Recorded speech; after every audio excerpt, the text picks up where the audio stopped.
In the wake of online posts containing national secrets, the Department of Defense scrambled to identify and contain a leak. They knew it was likely one of their own, and they began to look for potential insider threats. What they found would be a shocking abuse of the trust placed in a young man they thought they knew. And if you're thinking this is about the arrest of an Air National Guardsman on April 13th, 2023, you'd be wrong. This is Conduct Unbecoming. I'm Erin, and I'm your host.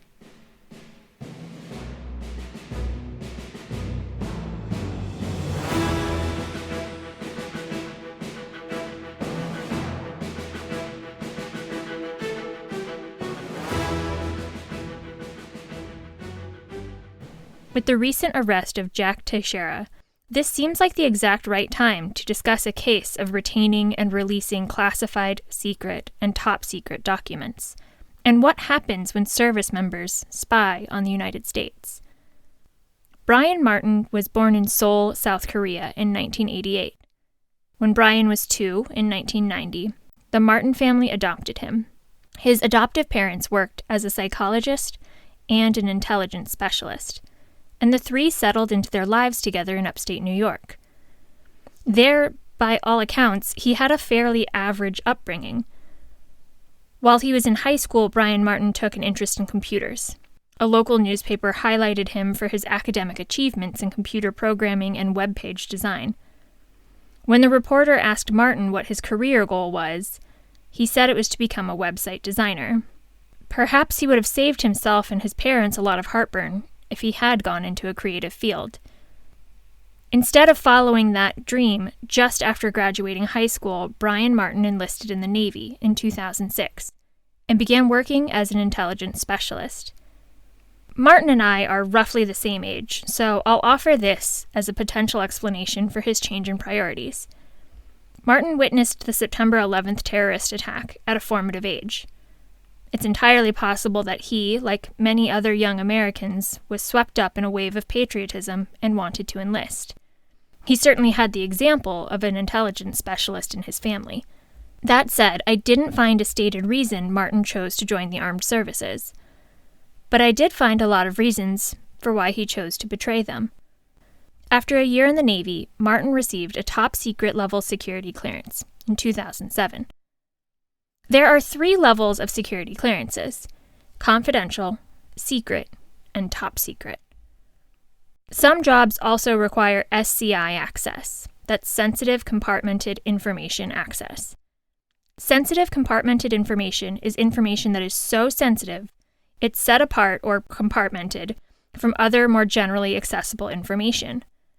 Access to SCI is very tightly controlled.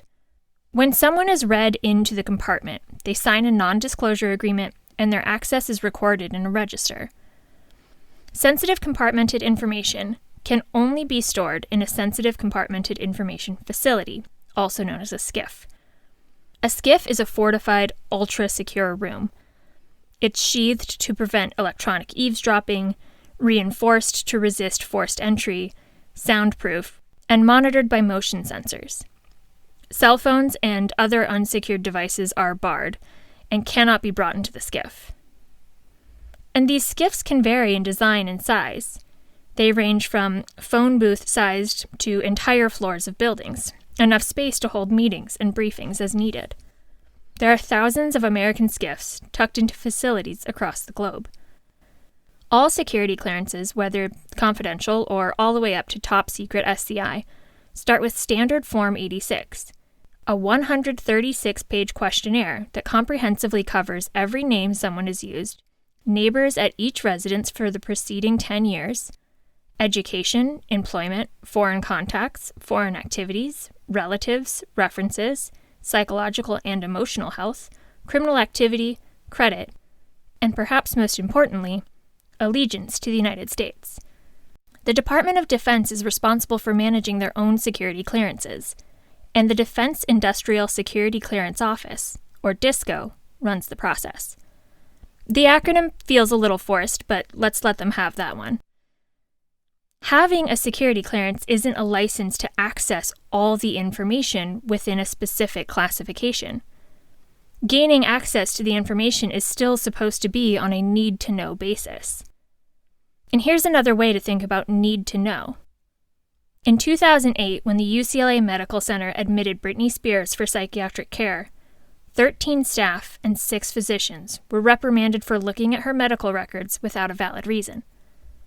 Though all 19 people had access to her records, none of them worked on her case, and they didn't have a need to know what was in those records.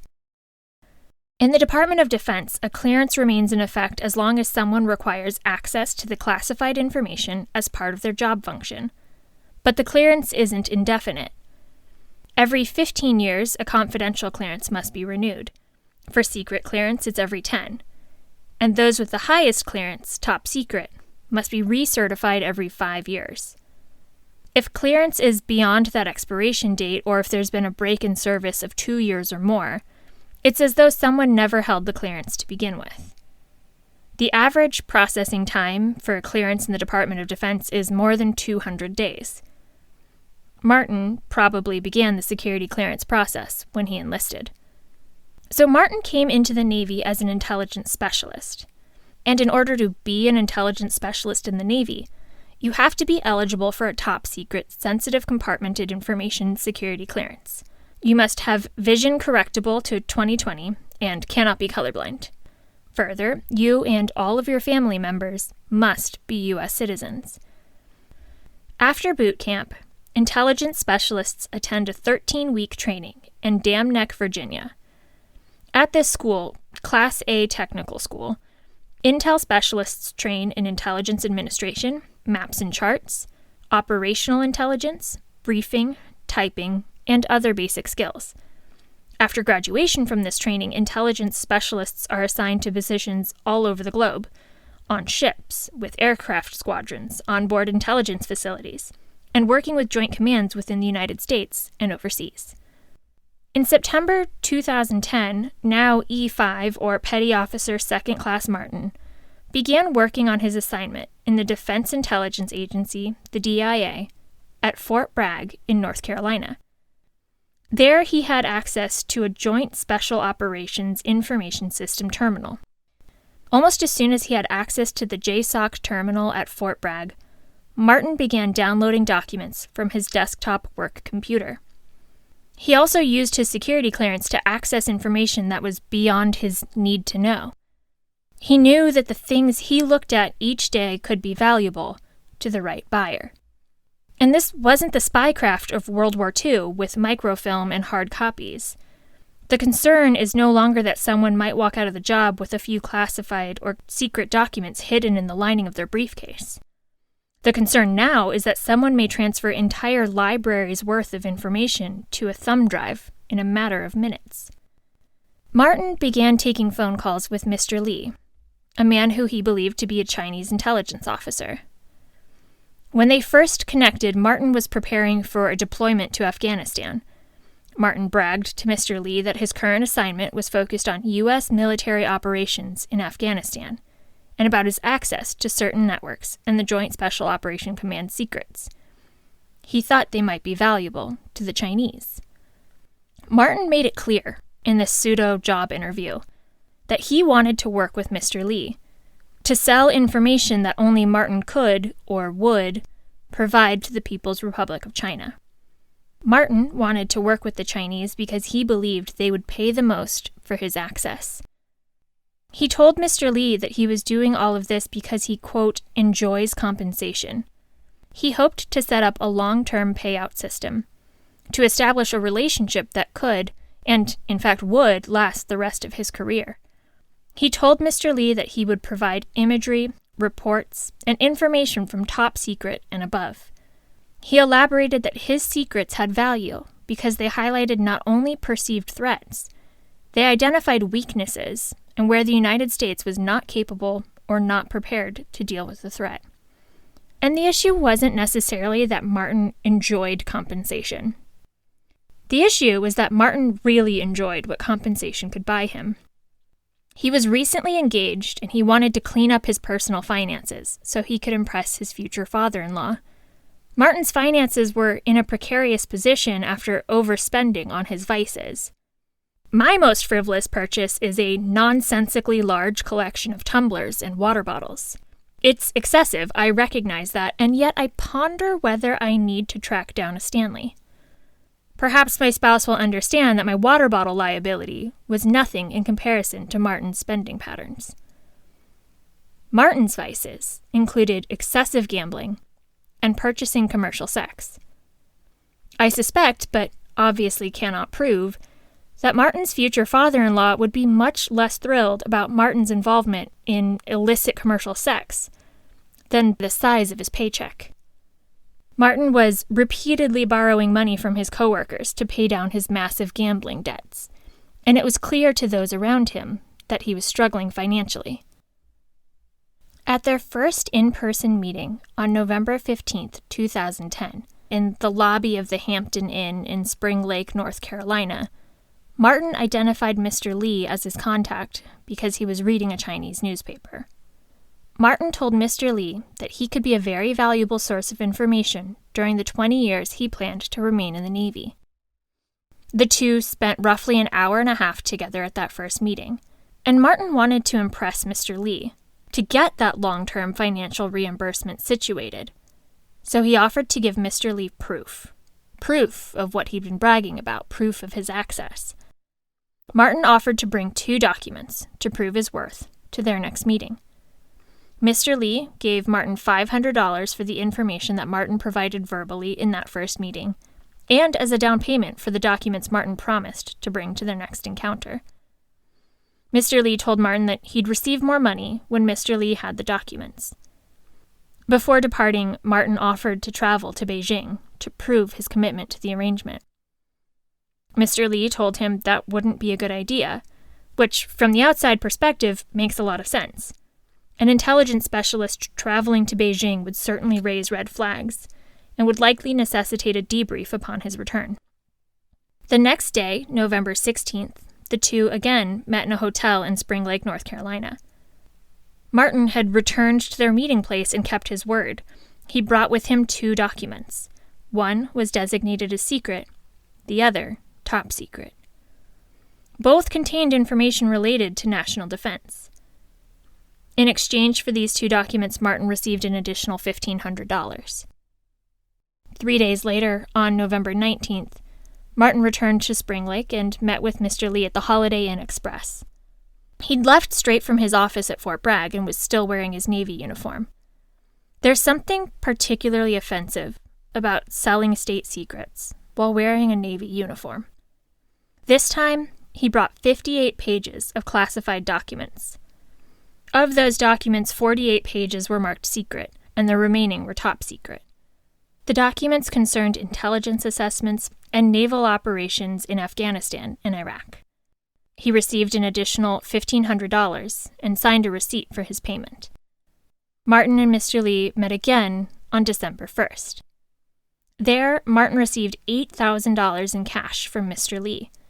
Then, transaction complete, NCIS and FBI agents burst into the room, arresting Brian Martin. They then took him to the Naval Brig in Norfolk, Virginia. At that point, Martin was living in a hotel in Fort Bragg, and investigators entered his room with a warrant. They seized a laptop computer, a digital audio recorder, a cell phone, and unspecified paper documents. To put this all in a little bit of context, Brian Martin was arrested less than a week after WikiLeaks began releasing selections from a trove of classified documents. Soon, an NCIS agent knocked on the door to Martin's family home in Mexico, New York. No, you didn't hear that wrong, and yes, I had to run multiple searches to understand that when sources said Brian Martin was from Mexico, they meant upstate New York. Local news covering this case referred to both Rome, New York, and Mexico, New York as just Rome in Mexico. Perhaps they didn't recognize, at the time of Martin's arrest, that the case would grow to one of national importance, and not just something of interest to upstate New Yorkers. Agents seized CDs, a digital camera, 3 videotapes, financial documents, phone records, paper letters, and tax returns from 2007 to 2009. And this feels a little strange. Martin's parents, a psychologist and an intelligence specialist, lived in upstate New York, while he lived in North Carolina, 725 miles away. Special Agent Scott Bolduc explained to media after the search that people who commit espionage often acquire and stash the materials prior to transmitting them to their contact. He explained that people often store the materials in a location where they could access the materials, but they won't keep them in their immediate vicinity in order to reduce the likelihood of detection. There is clearly a reason to search the Martin homestead, and it probably didn't hurt to poke around where the other intelligence specialist in the family lived. Representatives from the Navy have made it abundantly clear that the information and documents Martin gave to Mr. Lee never made it into the hands of a foreign operative. Mr. Lee was, in fact, an undercover FBI agent. At the close of the investigation, Navy personnel concluded that no classified information ended up in the hands of any unauthorized people. I take this to mean that Martin wasn't storing state secrets in his childhood bedroom at his parents' home. Navy prosecutors charged Martin with violating Article 103A of the UCMJ, the espionage article. Espionage would require that Martin secured an object or information related to national defense, that he gave or attempted to give that information to a foreign power, and finally, that Martin intended to deliver the information to the foreign power all along. Martin pled guilty on May 19, 2011, to 4 specifications of espionage and 7 specifications of gathering defense information, which is sometimes categorized more generally as mishandling classified documents. At just 22 years old, Martin faced a maximum sentence of life in prison. The United States does not mess around when it comes to exposure for espionage. Martin returned to court the next day for the sentencing portion of his court-martial.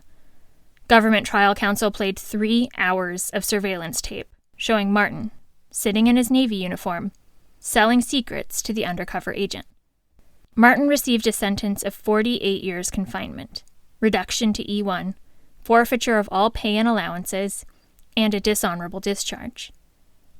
However, a pre-trial agreement capped Martin's confinement to 34 years. Because Martin received a sentence longer than 10 years, he's serving his time at Fort Leavenworth Prison. The undercover surveillance and the facts of Martin's case are used across all branches for insider threat trainings. Today's safety brief is a simple one. Remember, loose lips sink ships.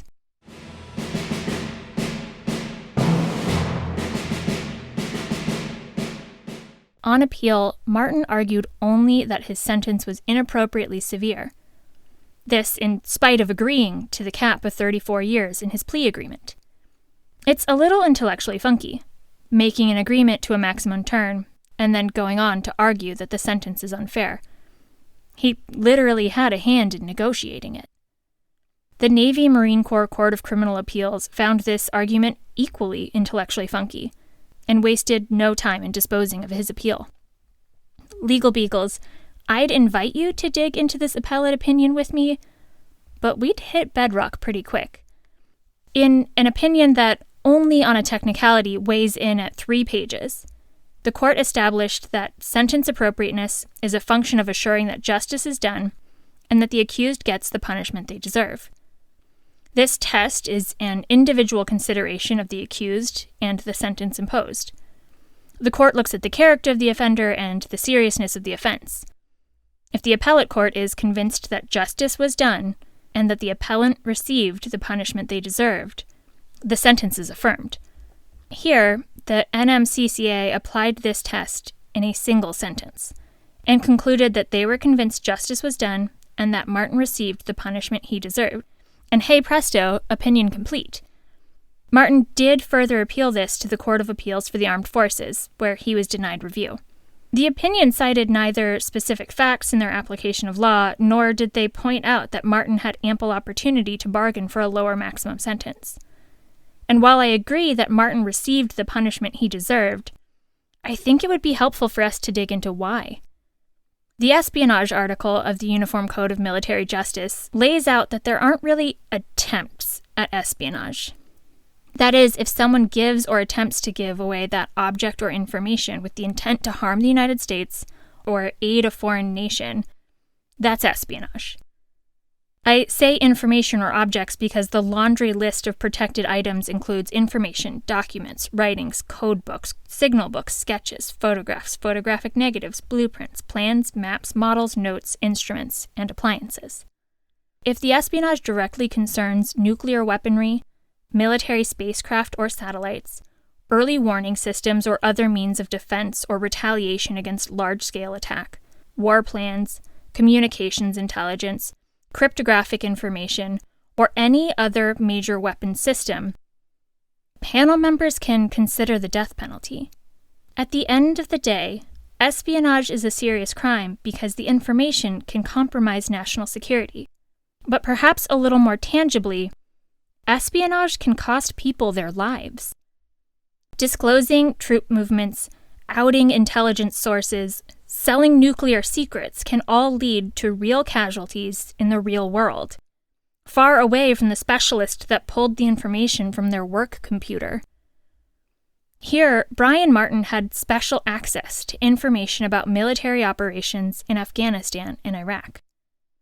Fortunately, none of the information he shared actually made it into dangerous hands, and no one was actually injured as a result of this espionage.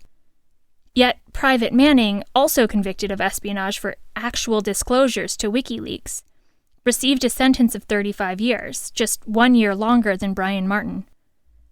It's tempting to compare Martin's case to something like the attempted murder in Episode 2 with Caitlin Day.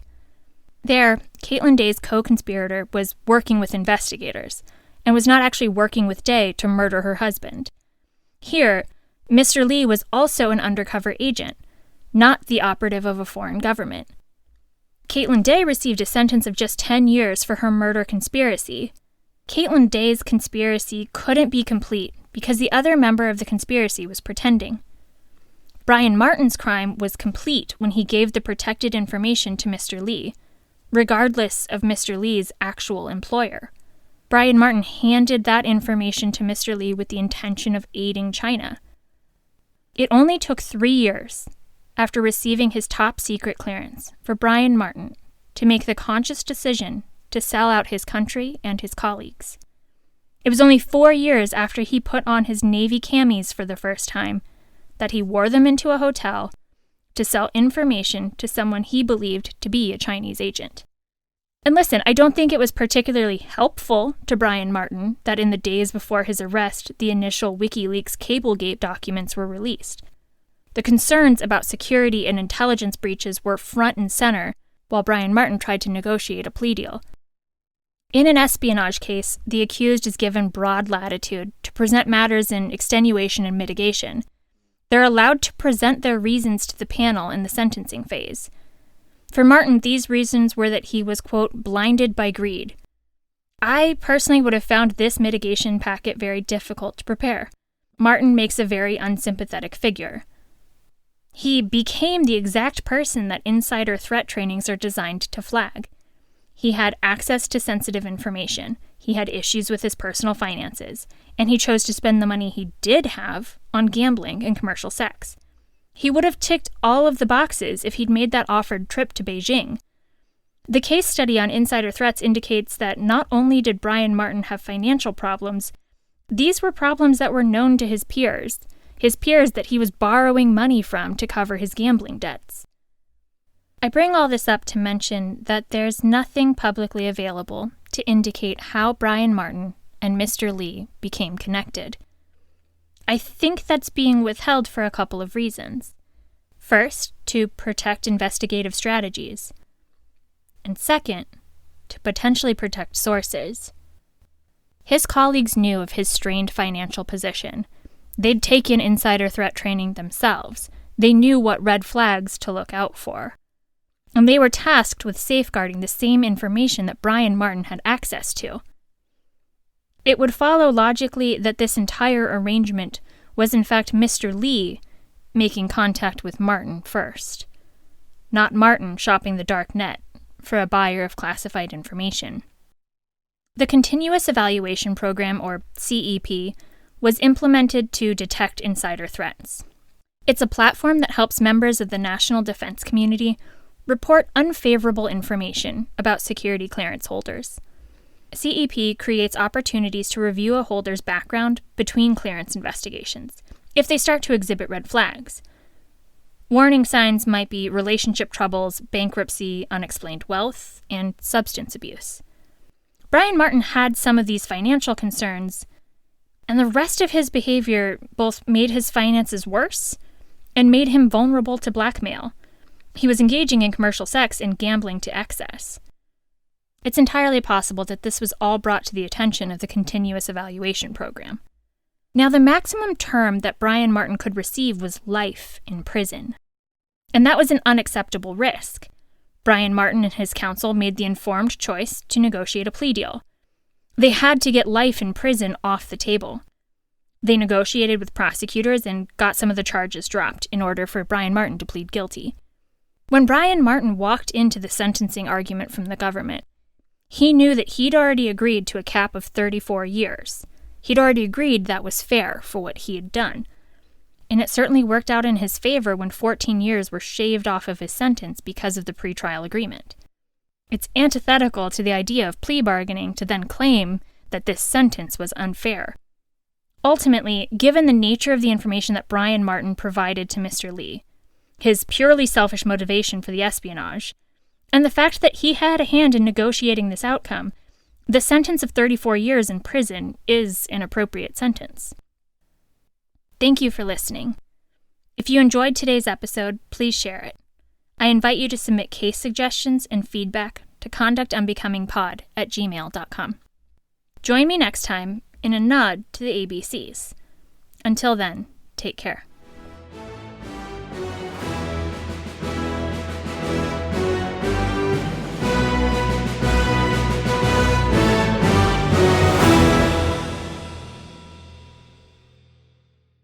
Conduct Unbecoming is a podcast where I get to talk about interesting crimes and cases that involve U.S. military service members. I research, write, and produce the podcast myself. The opinions expressed are my own, and, perhaps it's obvious, Conduct Unbecoming is not approved, endorsed, or authorized by the Department of Defense.